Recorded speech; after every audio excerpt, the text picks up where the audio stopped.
Assalamualaikum warahmatullahi wabarakatuh. Perkenalkan, nama saya Rizkyani dengan NIP 4401422039. Saya di sini ingin mempresentasikan proyek 5 mata kuliah pengelolaan sumber belajar dengan dosen pengampu Bapak Dr. Siki Saptono MPD. Adapun judul dari tugas proyek 5 PSB saya ialah Biodiversity EduPoint, Perpustakaan Telaga sebagai sumber belajar biologi berbasis lingkungan lokal.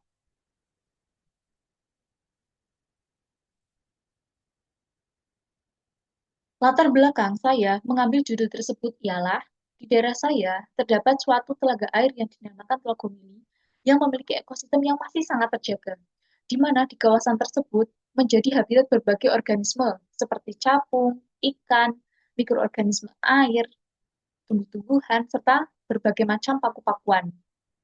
Dengan keanekaragaman hayati tersebut, akan tetapi potensinya belum dimanfaatkan secara optimal sebagai sumber belajar, khususnya sebagai sumber belajar biologi.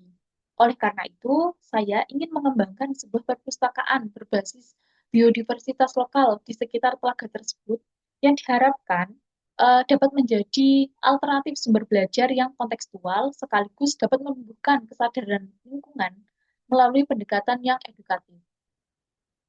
Adapun tujuan dari tugas proyek saya ialah yang pertama mengembangkan sumber belajar biologi berbasis lingkungan lokal, yang kedua menyediakan fasilitas pembelajaran luar ruangan berupa perpustakaan di sekitar telaga air.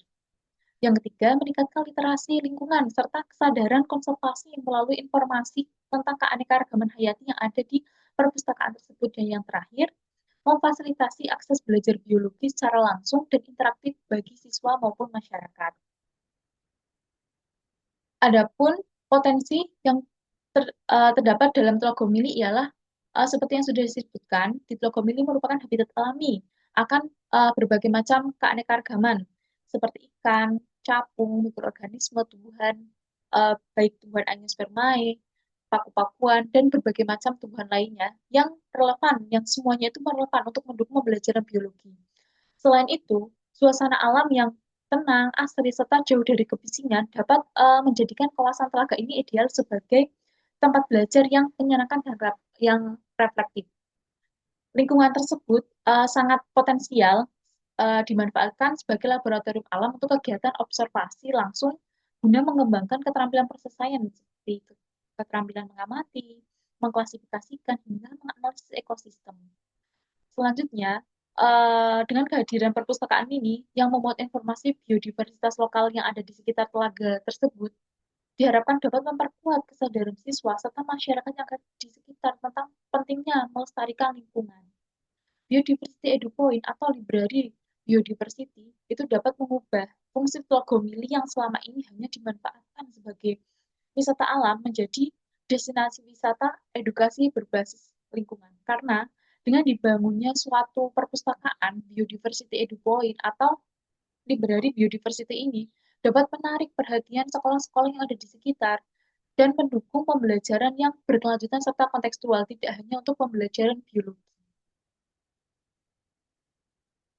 Adapun manfaat dari tugas proyek ini ialah dapat menjadi inovasi sumber belajar biologi berbasis biodiversitas lokal. Selanjutnya, meningkatkan kesadaran siswa dan masyarakat dalam menjaga ekosistem sekitar. Ketiga, mendukung pembelajaran biologi kontekstual melalui observasi langsung, lalu menambah fungsi edukatif Telogomili sebagai wisata alam berbasis edukatif. Yang terakhir itu memperkuat penerapan pembelajaran berbasis lingkungan yang ada di sekolah.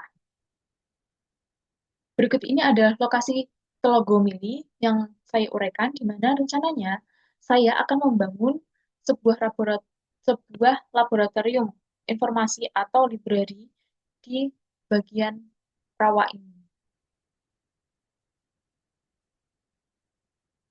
Dapat terlihat bahwa Telaga Mili memiliki keanekaragaman yang sangat melimpah. Terlihat adanya tumbuhan air serta berbagai macam mikroorganisme yang ada di dalam telaga tersebut. Dengan lingkungan yang masih asli dan terjaga. Selain mikroorganisme dan uh, tumbuhan, selain hewan, terdapat juga tumbuhan. Ada tumbuhan menahun dan juga tumbuhan kecil seperti tumbuhan paku-pakuan, yang semuanya sangat relevan dengan pembelajaran biologi. Dapat terlihat adanya tumbuhan angiospermae dan ada tumbuhan paku-pakuan. yang dapat dimanfaatkan sebagai sumber belajar yang kontekstual. Berikut ini adalah rencana library biodiversity atau biodiversity EduPoint yang saya rancang, di mana yang pertama ada ruang baca, ada ruang informasi. Kedua ruang ini adalah ruang indoor dan terdapat juga ruang outdoor, ada area terbuka santai dan pojok informasi. Eh, Gambar ini merupakan desain library biodiversity dari bagian samping. Berikut ini adalah gambar dari pojok depan. Terlihat adanya ini area santai dan ini untuk pojok informasi. Yang dimana kedua area tersebut berada di luar atau outdoor. Ketika kita atau pengunjung memasuki library, maka pengunjung akan memasuki ruang baca. Terdapat suatu pintu kaca yang dimana ruang baca itu didesain paling dekat dengan pintu masuk. Yang didesain comfortable, ada tumbuhan hidup yang menambah kesan asli. Selanjutnya, dapat terlihat ketika kita memasuki ruang baca, terdapat suatu pintu kaca, di mana pintu itu untuk menghubungkan ke ruang informasi. Ruang informasi itu berisi rak-rak, di mana dapat terlihat baik ruang baca maupun ruang informasi itu didesain dengan pencahayaan yang maksimal. Selain itu, sirkulasinya juga maksimal. Terlihat banyak jendela-jendela atau kaca, sehingga pengunjung meskipun terdapat di dalam atau indoor dapat melihat suasana luar. Berikut ini adalah rak yang terdapat di ruang informasi, di mana rak tersebut berisi buku, yang salah satunya ada buku tentang herbarium sederhana, baik herbarium kering maupun herbarium basah. Mengapa diambil herbarium? Karena nantinya diharapkan dapat menarik perhatian bukan hanya orang biologi, tetapi orang awam juga merasa penasaran tentang apa itu herbarium.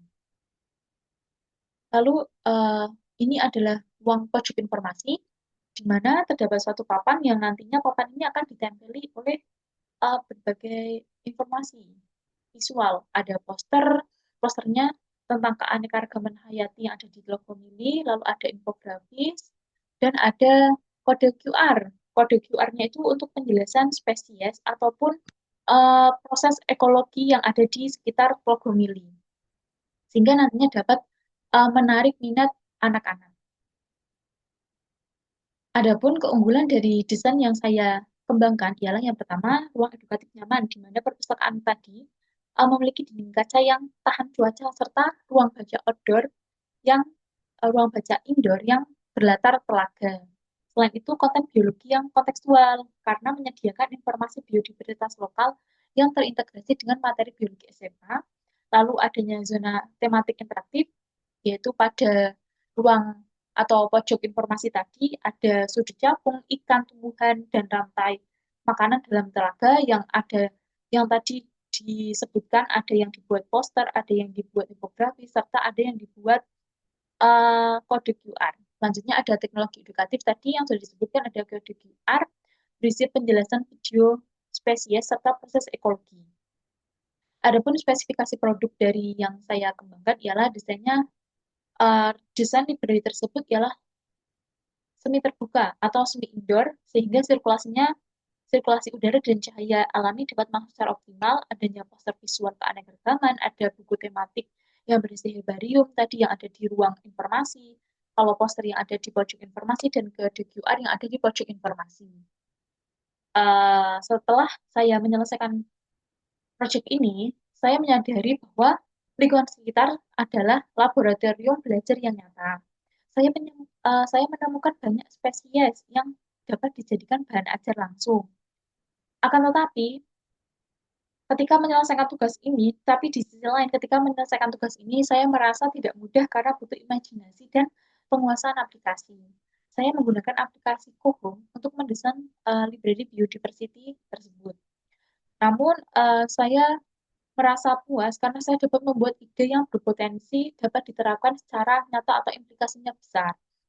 Karena saya juga, selain itu, saya juga dapat berpikir kreatif dan kontekstual, khususnya sebagai calon guru biologi. Baik, Biodiversity Edu Point itu kan atau library biodiversitas itu adalah gagasan inovatif yang memadukan pendidikan, lingkungan, serta teknologi tadi. Adanya kejujuran itu kan teknologi. Namun sebagai proyek awal, desain ini tuh saya menyadari bahwa masih memiliki sejumlah keterbatasan yang perlu diperbaiki baik dari segi teknis, konseptual maupun manajerial sehingga nantinya benar-benar dapat diwujudkan dan dapat diimplementasikan secara berkelanjutan. Proyek ini bukan akhir, melainkan awal menuju sumber belajar biologi berbasis lokal yang ideal. Baik, terima kasih. Sekian presentasi dari saya. Kurang lebihnya mohon maaf. Wassalamualaikum warahmatullahi wabarakatuh.